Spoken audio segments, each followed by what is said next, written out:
Good evening, this is BBC News with me, Ben Brown. Our headlines at 5 o'clock. The last COVID legal restrictions in England, including the rules on self-isolation, are set to end within weeks and a month earlier than had been expected.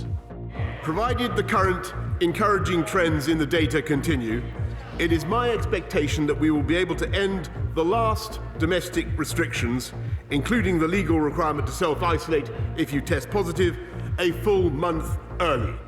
I think this is a political decision. I think what the scientists advising the government have done is to present a number of different scenarios.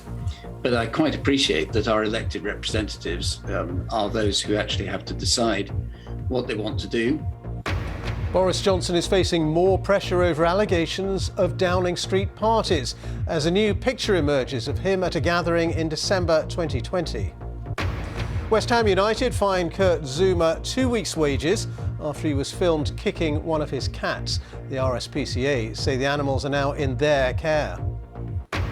Ian Stewart, who had already been convicted of murdering his fiancée, is now also found guilty of murdering his first wife 6 years earlier.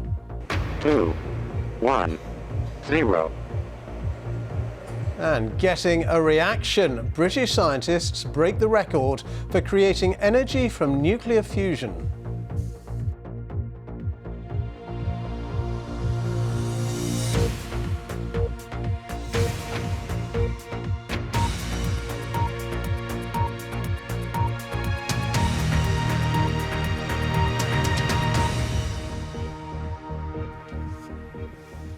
Hello, welcome to BBC News. The Prime Minister says the last remaining legal restrictions on COVID-19 in England should be lifted within weeks and a full month earlier than had been expected.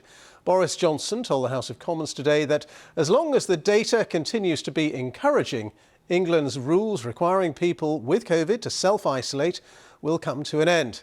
It will be just under 2 years since the first restrictions were imposed at the start of the pandemic. Here's our political correspondent, Ian Watson.